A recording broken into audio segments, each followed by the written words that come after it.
کا سفر ہوا ہے کہ وہ پہلے مغربی ساحل پر آیا، پھر مشرقی ساحل، پھر اسی طرح ہندوستان میں آیا ہے۔ پھر ہم دیکھتے ہیں یہاں کولمبس کے جو سفر ہے جو اسپین سے شروع ہوا ہے ویسٹ انڈیز تک، شمالی امریکہ میں یا وسطی امریکہ میں، اور پھر مجیلن جو جنوبی امریکہ سے گزر کر بحر الکاہل میں آ گیا ہے، پھر مشرق میں وہ آ گیا ہے، فلپائن میں آ گیا ہے، بحر ہند کو پار کیا ہے، اور پھر الٹی طرف سے راس امید کو سے گزر کر واپس بحر الاوقیانوس میں آ گیا ہے اور پورتگال واپس آ گئی ہیں۔ تو اسی طرح وہ اسپین اور پورتگال وہ اس کام میں بڑا ماہر تھے، اور جہاں کہیں وہ جاتے تھے انہوں نے نہ صرف تجارتی مراکز بنائی ہیں بلکہ نو آبادیاں بھی قائم کی ہیں، اور زمینیں اپنے لیے اپنے ملک کے لیے قبضہ کیا ہے، اور اس کی دولت سے بھی امیر ہونے لگے ہیں۔ تو پھر اس میں ہم دیکھتے ہیں کہ جہاں کہیں وہ جاتے تھے وہ ان کے ساتھ مشنری بھی جاتے تھے۔ اور اسپین اور پورتگال دونوں بہت ہی مضبوط یا کٹر رومن کیتھولک ممالک تھے، تو پھر جہاں کہیں وہ جاتے رومن کیتھولک مشنری اور مبالغ وہ ان کے ساتھ گئے تھے۔ اور یہ ایک حصہ ہے کہ اصلاحی کلیسیا جو پروٹسٹنٹ اصلاحی کلیسیا کے رد عمل میں رومن کیتھولک کلیسیا نے کیا جواب دیا ہے۔ تو بس مختصر طور پر اس کے بارے میں ہم دیکھتے ہیں کہ یہ ایک بہت بڑی مجلس منعقد ہوئی ہے اٹلی کے مقام ٹرینٹ پر، جو 1545 سے شروع ہوا ہے اور 1563 تک جاری تھی، اور وہ بڑی کلیسیائی مجلس جو رومن کیتھولک کلیسیا کی مجلس تھی، اور مجلس نے تمام جو رومن کیتھولک کلیسیا کے متنازع عقائد کی تصدیق کی ہے۔ یہ ساری باتیں جس پر پروٹسٹنٹ مسلحین نے اعتراض کیا، سارے عقائد جو جس طرح بائبل میں جو اصافی کتابیں ہیں، مریم کی پوجا ہے، نیک اعمال کے ذریعے سے نجات ہے، مقدسین کے مزاروں پر زیارت کرنا ہے، اسی طرح کی ساری باتیں اس مجلس نے ان کی تصدیق کی ہے۔ یعنی انہوں نے پوری طور پر جو پروٹسٹنٹ کلیسیا کے مصلحین کی تجویز ہے سب کو رد کر دیا گیا ہے، اور اپنے پرانے عقائد پر قائم رہے تھے۔ اور اس کو قائم رکھنے کے لیے انہوں نے ایک تحقیقی تنظیم قائم کی جو انکویزیشن بھی کہا جاتا ہے، لیکن یہ تحقیق کرنا ہے کہ ان کے مذہبی عقائد کیا ہے، اور اس کا مقصد ہے کہ یہ بدعتی مسیحی، اس میں خاص طور پر جو پروٹسٹنٹ، کیونکہ ان کی طرف سے یہ ساری پروٹسٹنٹ مسیحی وہ بدعتی ہیں، یا دوسری بدعتی گروہ ہے، ان کو یہودیوں کو اور مسلمانوں کو تلاش کر کے انہیں زبردستی سے مجبور کریں کہ وہ توبہ کرے اپنی بدعت سے، اپنی دوسری مذہب سے، اور وہ رومن کیتھولک عقیدہ کو قبول کرے۔ تو یہ افسوس کی بات ہے کہ اس تحقیقی تنظیم کے ذریعے سے بہت اعزار رسانی شروع ہوئی تھی پروٹسٹنٹ مسیحیوں کی، اور دیگر مذاہب کے لوگ وہ ان کو زبردستی سے جبر سے ان کو مجبور کیا کہ وہ مسیحیت کو اور خاص طور پر رومن کیتھولک کلیسیا کی مسیحیت کو قبول کرے۔ لیکن اس کے ساتھ ایک اور تنظیم شروع ہوئی ہے جس کا فرق روایہ ہے، اور یہ 1540 میں سوسائٹی آف جیزس یا جیزوٹ فرقہ ہے، یا یسوعی فرقہ کہا جاتا ہے، وہ قائم کی گئی تاکہ پروٹسٹنٹ لوگوں کو واپس لانا ہے، لیکن ان کو قائل کر کے تعلیم دے کر، اور دوسری پوری دنیا کو مسیحی بنائی۔ یہ دنیا جو ابھی دریافت ہو چکی ہیں یا ہو رہی ہیں، ابھی ان کو پتہ ہے کہ بہت ہی زیادہ ممالک ہے، بلکہ بر اعظم ہیں جن میں کوئی مسیحی نہیں ہے، مسیح کا نام بھی سنایا نہیں گیا۔ تو یہ سوسائٹی آف جیزس یا جیزوٹ یسوعی فرقہ، وہ ان کا مقصد تھا کہ پوری دنیا میں بشارت پھیلائیں۔ تو سوسائٹی آف جیزس، اس کا بانی اگناتیوس لویولا، جو اسپانوی شخص، اسپین کا شخص تھا، وہ فوجی آفیسر تھا اسپین کے فوج میں۔ جنگ میں وہ بہت ماہر تھا، لیکن ایک جنگ میں وہ سخت زخمی ہو گیا ہے اور کافی مہینوں تک وہ بستر پر پڑا رہا، اور اس کے بعد بھی وہ دوبارہ فوج میں نہیں جا سکا۔ لیکن اس بیماری یا کمزوری کی حالت میں اس کو ایک روحانی تبدیلی آ گئی ہے، اور اس نے اپنی زندگی کو مسیح کو وقف کیا ہے کہ اب وہ مسیح کا سپاہی بن جائے، مسیح کا سپاہی بن جائے، اور وہ روحانی جنگ میں حصہ لے، یعنی جسمانی ہتھیار لے کر نہیں بلکہ روحانی ہتھیار لے کر وہ ایسی نظم و ضبط کے ساتھ مسیح کی خدمت کریں جس طرح کوئی فوجی نظم و ضبط کے تحت فوجی خدمت کرتا ہے۔ تو اسی طرح اس نے 1540 میں اس نے یہ ادارہ سوسائٹی آف جیزس قائم کیا ہے، اور یہ خاص طور پر یہ فرقہ ہے جیزوٹ فرقہ جو بشارتی کام میں بہت ہی ماہر اور سرگرم ہوئی۔ ضرور دوسرے فرقے تھے رومن کیتھولک کلیسیا میں، دوسرے راہبانہ فرقے تھے جو بہت سرگرم تھے اس خدمت میں۔ ہم پہلے فرانسسکن فرقہ دیکھتے ہیں کہ انہوں نے بھی کافی حد تک مسلمانوں میں بشارتی رویہ رکھا، بشارتی کام کا رویہ رکھی تھی۔ ڈومینیکی فرقہ وہ بھی بشارتی کام میں مصروف ہے، اور کچھ پرانے فرقے تھے رومن کیتھولک چرچ میں، آگسٹینی فرقہ تھا، کرملی فرقہ تھا، اور کچھ اور ہے، کچھ ہے جو ہم بعد میں ذکر کریں گے، آگسٹینی اور کرملی، کیونکہ انہوں نے سندھ میں کام کیا ہے، اور آج کل بھی ڈومینیکی اور فرانسسکن مشنری آج تک بھی پاکستان میں اپنی خدمت جاری رکھتے ہیں۔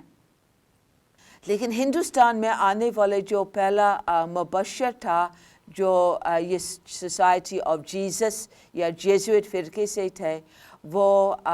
فرانسس زیویئر تھا، اور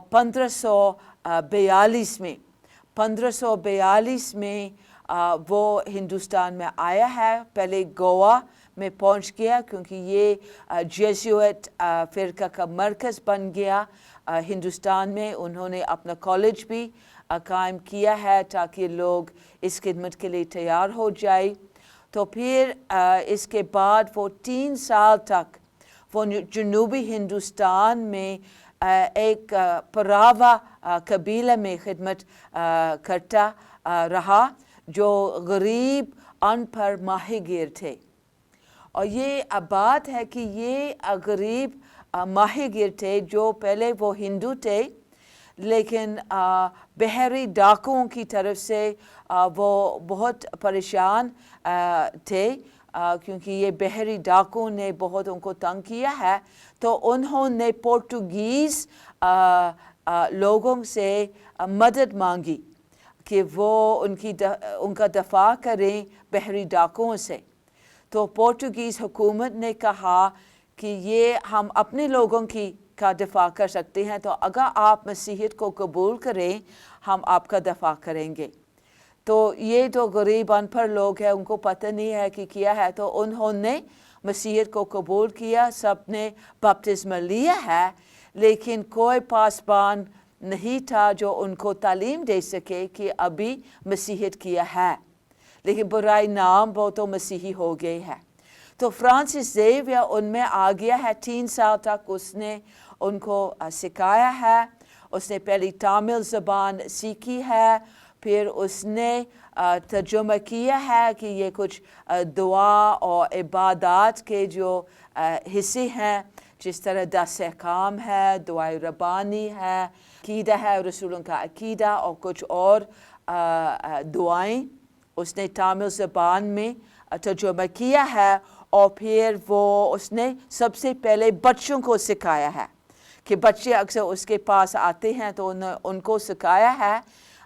کہ زبانی سیکھیں تاکہ وہ اپنے والدین کو بھی سکھا سکے,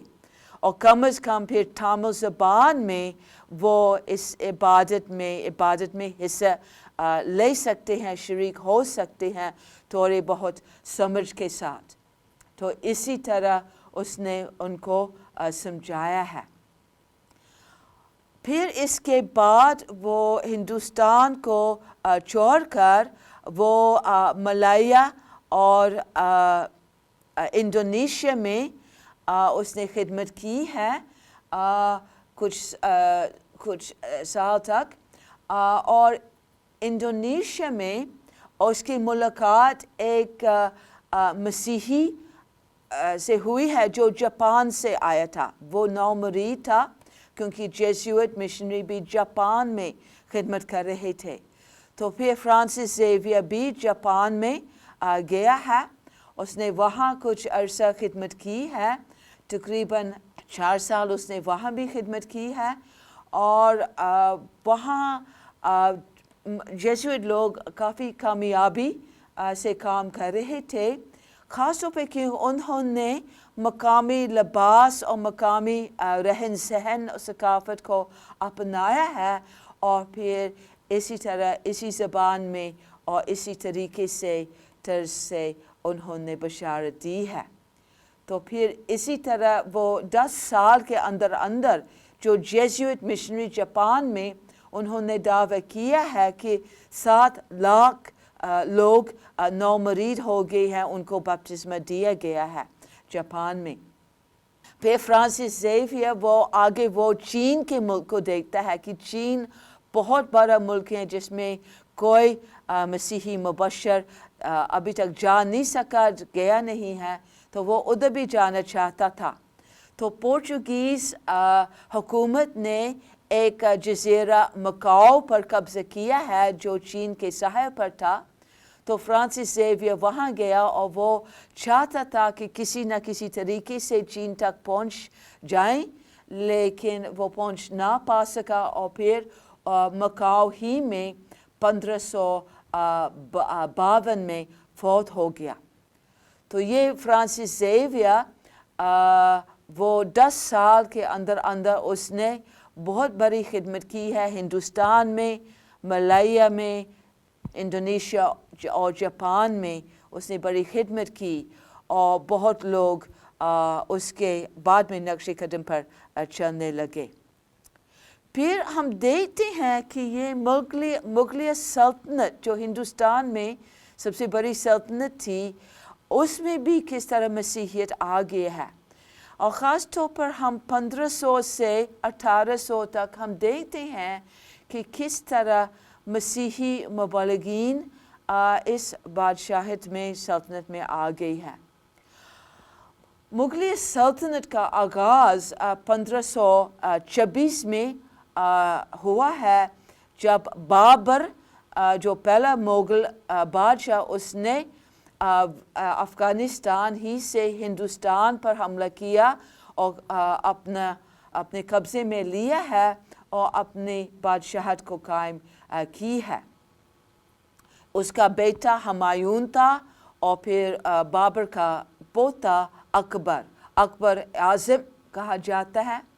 جس نے 1545 سے 1563 تک حکومت کی. اور اس کے دور میں اس نے یہ سلطنت بہت بڑھایا, سندھ پر قبض, پھر سندھ و بلوچستان کو شامل کیا جو پہلے عرب حکومت کے تحت تھا. پھر جنوبی ہندوستان کی طرف، دکن کی طرف، حیدرآباد کی طرف بھی، بنگال کی طرف بھی اس نے سلطنت کو بڑھایا. تو وہ مذہب میں بہت دلچسپی لیتا تھا اور تمام مذاہب میں دلچسپی لیتا تھا. برائے نام تو ضرور تو وہ مسلمان تھا، لیکن وہ ہر مذہب میں دلچسپی لیتا تھا. اس لیے اس نے اپنے دربار میں مختلف مذہبی استادوں کو، مسلم علماء، وہ ہندو پنڈت، سکھ گرو وغیرہ، اس نے ان کو بلایا ہے اپنے دربار میں. تو وہ مسیحیت میں بھی دلچسپی لینے لگا جب بنگال سے ایک فادر صاحب، ایک رومن کیتھولک فادر صاحب آ گیا، فادر جولین پریرا، اس کی دربار میں لاہور میں آیا. کیونکہ اکبر نے سنا ہے اپنے ملازموں سے جو بنگال میں سرکاری ملازم تھے کہ کچھ تاجر تھے، پورچوگیز یا یورپی تاجر تھے، جنہوں نے اپنے ٹیکس ادا نہیں کیا ہے، یعنی مغلیہ سلطنت کو اپنی جو ٹیکس اور محصول نہیں دیا. اور ان کے فادر صاحب نے جب وہ اعتراف کرنے گئے ہیں، کیونکہ وہ رومن کیتھولک تھے، وہ اعتراف کرتے تھے اپنے فادر صاحب کے سامنے، انہوں نے اقرار کیا کہ ہم نے ٹیکس ادا نہیں کیا. وہ شاید فخر کرتے ہیں کہ ہم بڑی چالاکی سے ہم نے بچت بنائی، لیکن فادر صاحب نے کہا کہ یہ غلط ہے، یہ گناہ ہے، کیونکہ بائبل میں واضح لکھا ہے کہ حکومت کو ٹیکس ادا کرنا ہے، محصول دینا ہے. تو انہوں نے معافی کا اعلان نہیں دیا جب تک وہ ٹیکس ادا نہ کریں. تو یہ بات اکبر تک پہنچ گئے. تو وہ سوچتے ہیں کہ یہ بہت ہی اچھا مذہب ہے جو لوگوں کو ایسا سکھاتا ہے کہ حکومت کو ٹیکس ادا کریں. تو اس نے فادر جولین پریرا سے بہت سوال کیے ہیں مسیحیت کے بارے میں. تو فادر پریرا وہ ایک عام پاسبان تھا، اتنا زیادہ تعلیم یافتہ نہیں تھا، تو تجربہ یافتہ نہیں تھا. تو اس نے کہا کہ گوا میں جیزوٹ فرقہ کا کالج ہے، کالج آف سینٹ پال، جہاں بہت ماہر استاد ہے، ماہر لوگ ہیں، ان کو لکھے، ان کو دعوت دیں کہ وہ آئیں آپ کے پاس، وہ آپ کے سارے سوالات کا جواب دے سکیں گے. تو اسی طرح اکبر نے گوا میں جو یسوعی کالج کو دعوت نامہ بھیجا ہے کہ کچھ لوگ بھیجیں ہمارے پاس تاکہ یہ مسیحیت کے بارے میں بتائیں. تو اسی طرح 1579 میں پہلا گروہ آگے ہیں، پہلی یسوعی مشن اکبر کے دربار میں آگے ہیں، اور وہ 1583 تک رہے تھے، یعنی تقریباً 5 سال تک انہوں نے خدمت کی ہے. اس میں فادر روڈولف ایکواویوا، وہ جو اٹالوی شخص وہ آیا تھا، وہ بڑا اعلیٰ شخص تھا، اگرچہ وہ بڑا جوان تھا، 29 سال اس کی عمر تھی. پھر اس کے ساتھ فادر اینٹنی، وہ اسپین کا شخص تھا، وہ کچھ بزرگ تھا، یعنی وہ 43 سال کا شخص تھا اور بہت ہی تعلیم یافتہ تھا. اور ایک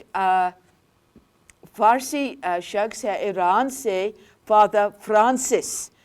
فرانسس جو نومرید تھا، پہلے مسلم تھا پھر نومرید ہو گیا، کیونکہ اکبر نے کہا کہ کوئی جو فارسی زبان بولنے والا بھی ساتھ ہو جائے. لیکن افسوس کی بات ہے کہ فادر فرانسس اتنی دیر سے یورپی لوگ، پورچوگیز لوگوں میں رہ رہا تھا کہ فارسی زبان بھی وہ بھول گیا.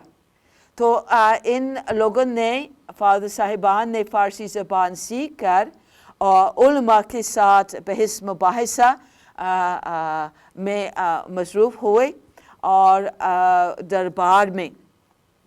اور یہ ایک تصویر ہے جو مغلیہ دور کی تصویر ہے کہ اکبر اعظم کے دربار میں یسوعی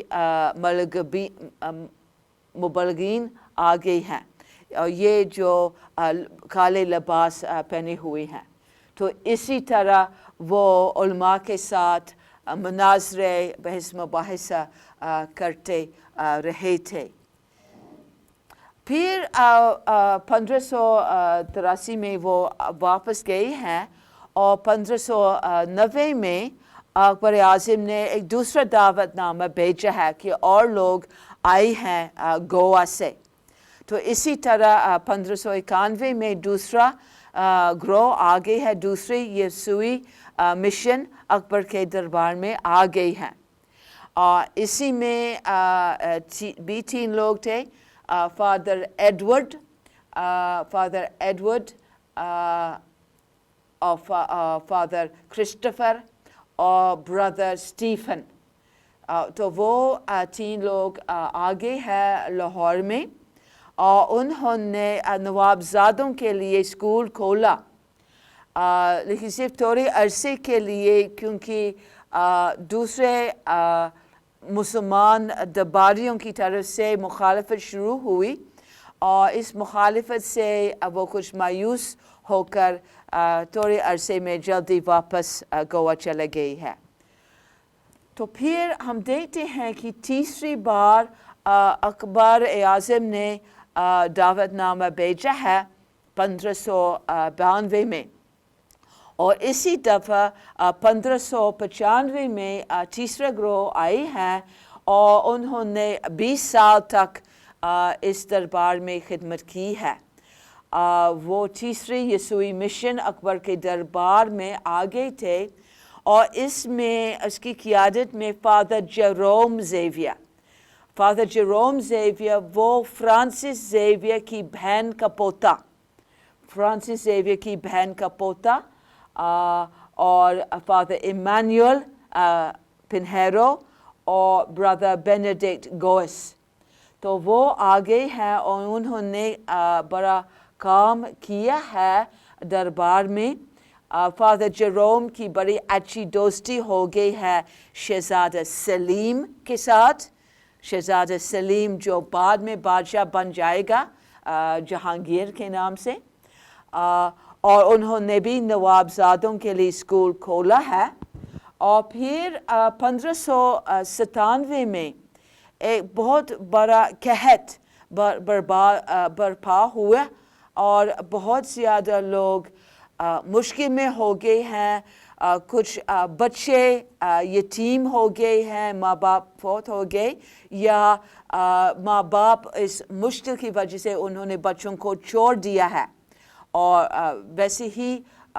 چھوڑ دیا ہے. اور فادر صاحبان نے یتیم خانہ کھول دیا ہے تاکہ ان یتیم بچوں کے لیے یا چھوڑے ہوئے بچوں کی دیکھ بھال کر سکے. اور انہوں نے ان بچوں کو سنبھال لیا ہے, اور اگر وہ ان کے بہت کمزوری کی حالت میں ہو گئے ہیں, مرنے والے تھے, ان مرنے والے بچوں کو انہوں نے بپتسمہ دیا ہے. یہ رومن کیتھولک عقیدہ ہے کہ یہ بپتسمہ سے موروثی گناہ ختم ہو جاتے ہیں, تو اس لیے بچوں کو بپتسمہ دی جائے تاکہ اگر وہ فوت ہو جائیں تو پھر وہ فردوس میں جا سکتے ہیں. اگر وہ بچنے والے بچے تھے, ان کو مجبوری سے انہوں نے بپتسمہ نہیں دیا ہے تاکہ کوئی ان پر الزام نہ لگا سکے کہ وہ اسی طرح کم سن بچوں سے فائدہ اٹھا رہے ہیں.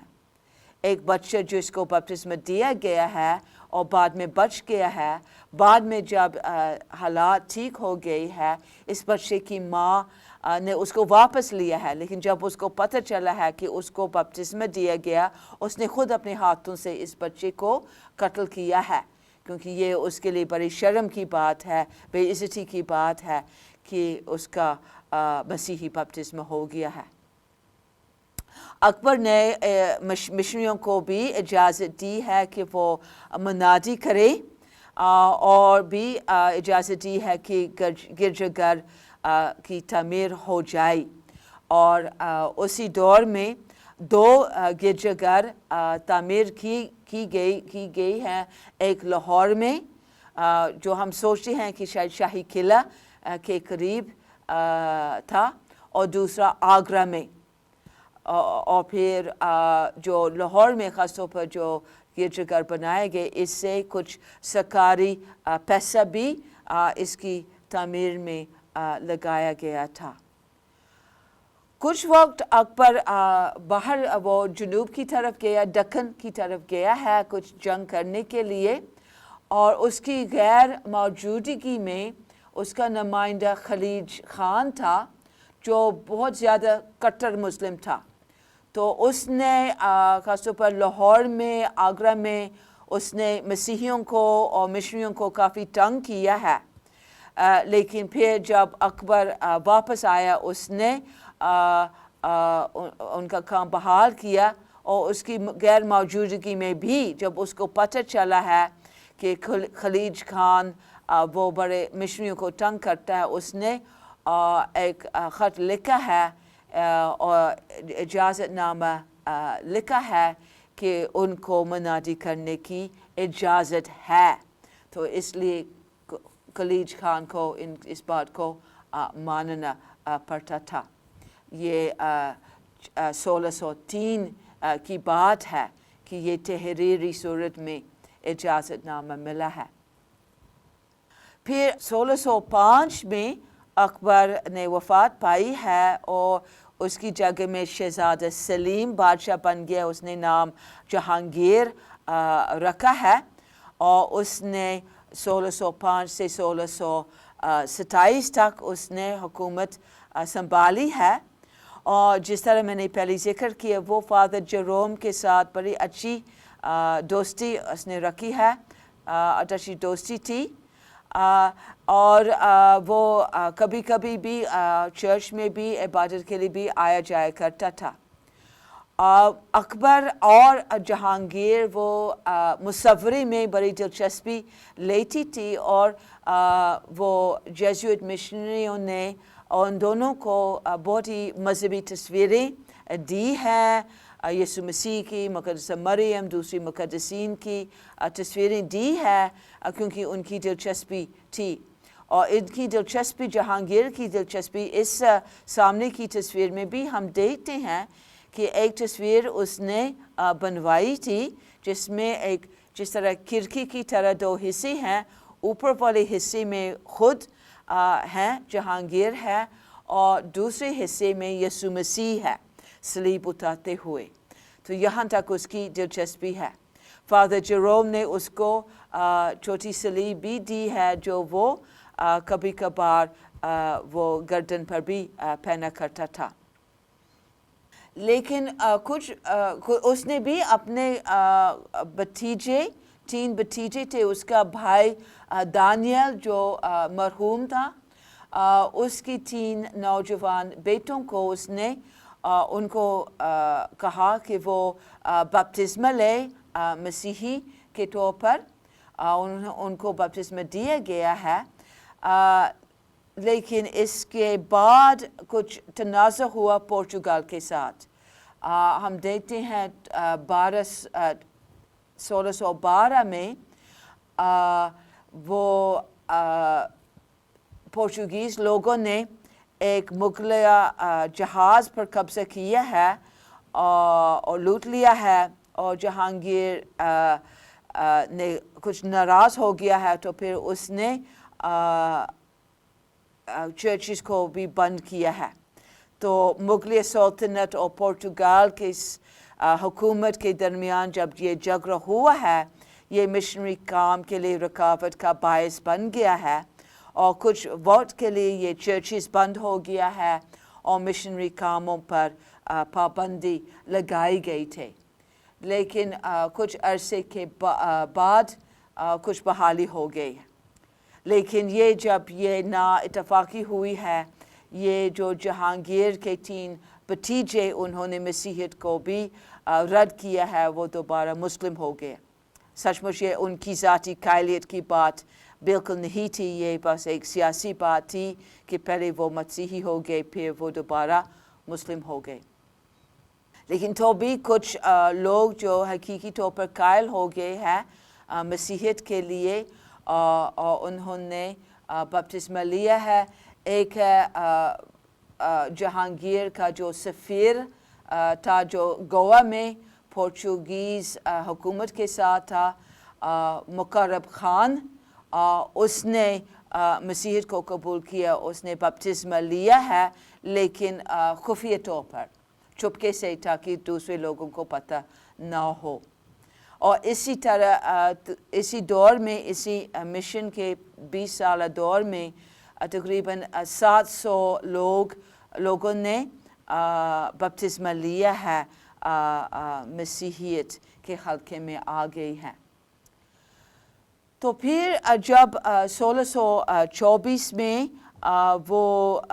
جھگڑا ختم ہو گئے ہیں اور پابندیاں ختم ہو گئی ہیں، چرچز دوبارہ کھل گئی ہے تاکہ وہ منادی کر سکیں، اور اس میں جہانگیر اور اپنی ملکہ نور جہاں وہ بھی اس چرچ میں عبادت کے لیے آ گئی ہیں۔ لیکن تو بھی 1627 میں جب وہ اس نے وفات پائی ہے، وہ مسیحی نہ ہوا جس طرح مشنوں نے امید رکھی تھی۔ یہ ایک بات ہے کہ اس نے اس جب جھگڑا ہوا ہے پورچوگال کے ساتھ، اس نے برٹش ایسٹ انڈیا کمپنی کو اجازت دی ہے کہ وہ تجارت کریں، اور پھر بعد میں ہم مزید اس کے بارے میں سیکھیں۔ لیکن یہ اس وقت جب پورچوگال کے ساتھ یہ ناراضگی ہوئی ہے کہ 1615 میں برٹش ایسٹ انڈیا کمپنی نے بھی مغلیہ سلطنت میں اپنی تجارت کا کام شروع کیا۔ پھر ہم دیکھتے ہیں کہ سندھ میں کچھ کام ہو گیا تھا، اور 1612 میں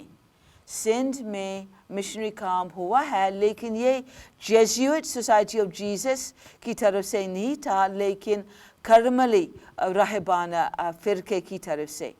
اور یہ بات ہے کہ یہ سندھ میں خاص طور پر ٹھٹھہ اور لہری بندر جو بندرگاہ ہے، یہ تقریباً اسی جگہ میں جہاں آج کل کراچی ہے، لیکن اسی زمانے میں کراچی بس ایک چھوٹا سا گاؤں ہی تھا۔ تو اس جگہ میں پورچوگیز لوگ تجارت کرنے کے لیے آئے تھے، لیکن ان کا تعلق ہے فارس کے ساتھ ہے، ایران کے ساتھ۔ تو انہوں نے ایران میں ایک ریکویسٹ کی ہے، درخواست دی ہے کہ کچھ پاسبان ان کے پاس بھیجے جائیں ان کی پاسبانی خدمت کے لیے۔ تو پھر ایران ہی میں کرملی راہبانہ فرقہ خدمت کر رہے تھے، تو انہوں نے کچھ مشنری بھیجے ہیں ٹھٹھہ میں۔ ٹھٹھہ میں خاص طور پر فادر لوئی، وہ پہلا شخص جو آ گیا 1612 میں، اور اس کے ساتھ فادر جان اور برادر متیاس، انہوں نے مختلف اوقات میں ٹھٹھہ میں اور لہری بندر میں خدمت کی ہے۔ تو فادر لوئی نے چرچ بھی چھوٹا سا چرچ بنایا تھا ٹھٹھہ میں اور لہری بندر میں، اور اس نے دونوں جگہ میں پاسبانی خدمت کی ہے اور بشارتی کام بھی کیا۔ انہوں نے یورپی تاجروں کے بچوں کے لیے اور مقامی نوابزادوں کے لیے اسکول بھی کھولا ہے ٹھٹھہ میں، اور یہ 2 گرجا گھر بھی تعمیر کیے گئے ہیں ٹھٹھہ میں اور لہری بندر میں۔ تو انہوں نے کافی کام کیا ہے، لیکن 1622 میں فادر لوئی نے اپنی وفات سے کچھ دیر پہلے اس نے 3 نو مریدوں کو بپتسمہ دیا ہے، جن میں ایک ہندو تھا اور 2 مسلم تھے۔ تو پھر کام بہت آہستہ آہستہ چلتا تھا، اور پھر حقیقت میں وہ سارے عرصے میں صرف 10 لوگ نو مرید ہو گئے، 10 لوگوں کو بپتسمہ دیا گیا ہے، اور وہ مخالفت کی وجہ سے وہ مجبور ہوئے کہ گوا میں جائیں اور پناہ لیں۔ تو اسی طرح کچھ کام ہوا ہے، لیکن ایک مسئلہ بن گیا ہے کہ بعد میں ایک اور گروہ اوگسٹینی راہب آ گئے ہیں، اور وہ کہتے ہیں کہ گوا کے جو آرچ بشپ کی طرف سے ہمیں اجازت ملی ہے کہ ہم یہ کام سنبھالیں۔ تو یہ تھوڑا سا نااتفاقی ہوئی ہے کرملی مشنری اور اوگسٹینی مشنری کے درمیان، اور کچھ نااتفاقی ہوئی جو وہ بھی رکاوٹ کا باعث ہوئی۔ پھر اس کے بعد 1628 میں شاہ جہاں بادشاہ بن گیا جہانگیر کے بعد، اور اس نے وہ بالکل اپنے باپ کی طرح نہیں تھا، وہ بڑا کٹر مسلمان تھا، اور پھر اس نے مسیحیوں کو کوئی ان کی طرفداری نہیں کی ہے، بلکہ ان کے خلاف تھا، مخالفت کرتا تھا۔ اس کی ایک بھی وجہ ہے کہ بنگال میں پورچوگال کے خلاف جنگ ہو رہی تھی، اور اس نے جو پورچوگیز کے نو آبادی پر بھی قبضہ کیا ہے، اور کافی لوگوں کو گرفتار کیا ہے، اور اس نے 1632 میں اس نے حکم دیا ہے کہ سارے جو گرجا گھروں کو نہ صرف بند کیا جائے بلکہ ڈھا دیے جائے۔ تو اس لیے بھی ہمیں پتہ نہیں لاہور میں یہ کہاں چرچ تھا، کیونکہ یہ بالکل نیست و نابود ہو گیا تھا۔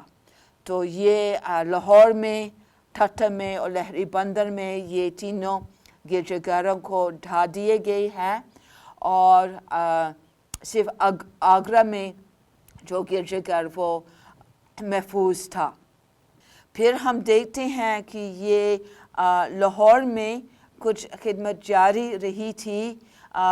فادر جوزف کے ساتھ۔ فادر جوزف نے مسیحیوں کی پاسبانی خدمت کی ہے، لیکن 1646 میں وہ بھی فوت ہو گیا ہے، اور اس کے بعد وہ ان کا کوئی پاسبان نہیں تھا۔ اور اس کے بعد شاہ جہاں کے بعد اورنگزیب عالمگیر آ گیا ہے۔ اس نے حقیقت میں اپنے باپ سے بغاوت کر کے قبضہ کیا ہے، تخت کو چھین لیا ہے، اور لیکن اس نے تقریباً 50 سال تک اس نے بادشاہت کی ہے، اور وہ بہت ہی کٹر مسلمان تھا، اور ساری غیر مسلم مذاہب کو منع کیا گیا ہے۔ ساری اسکول جو دوسرے مذاہب کو سکھاتے ہیں وہ بھی بند ہو گیا ہے، اور سندھ میں فادر پطرس اور فادر کرنیلیس خدمت کرتے رہے تھے شاہ جہاں کے دور میں بھی اور اورنگزیب کے دور کے شروع میں، لیکن 1669 میں ٹھٹر میں یہ مشن اسکول بند کر دیا گیا ہے، اور تھوڑے عرصے بعد جب آخری پاسبان چلا گیا ہے تو یہ سندھ میں بھی بند ہو گیا۔ تو اب ہم دیکھتے ہیں کہ اگرچہ کافی امید ہوئی تھی اکبر کے دور میں، جہانگیر کے دور میں، کہ کلیسیا قائم ہو سکیں، ترقی ہو سکے، شاید بادشاہ بھی مسیحی ہو جائے، وہ سارے امیدیں جاتی رہی ہیں، اور شاہ جہاں اور اورنگزیب کے دور میں سخت مخالفت ہو گئی ہے، اور وہ بالکل ناکام رہے تھے۔ تو اسی طرح جب اورنگزیب کا دور ختم ہو گیا 1707 میں، جو موجودہ پاکستان کے علاقے میں کم از کم کوئی مسیحی کام نظر نہیں آتا ہے، کوئی مشنری نہیں ہے، کوئی چرچ نہیں ہے، اور تقریباً کوئی مسیحی نہیں ہے، صرف چند ایک غیر ملکی مسیحی رہ گئے، باقی سب کچھ ختم ہو گیا ہے۔ اور اگلی دفعہ ہم تھوڑا سا دیکھیں گے کہ ان کی کیا وجوہات ہے، لیکن ہمیں سوچنا ہے کہ آگے کس طرح جانا ہے۔ تو اگلی دفعہ ہم اس پر بھی غور کریں کہ ان کی ناکامی کی وجہ کیا ہے، تاکہ ہم اس سے سیکھیں اپنے بشارتی کام کے لیے۔ اب خدا آپ کے ساتھ ہو، آمین۔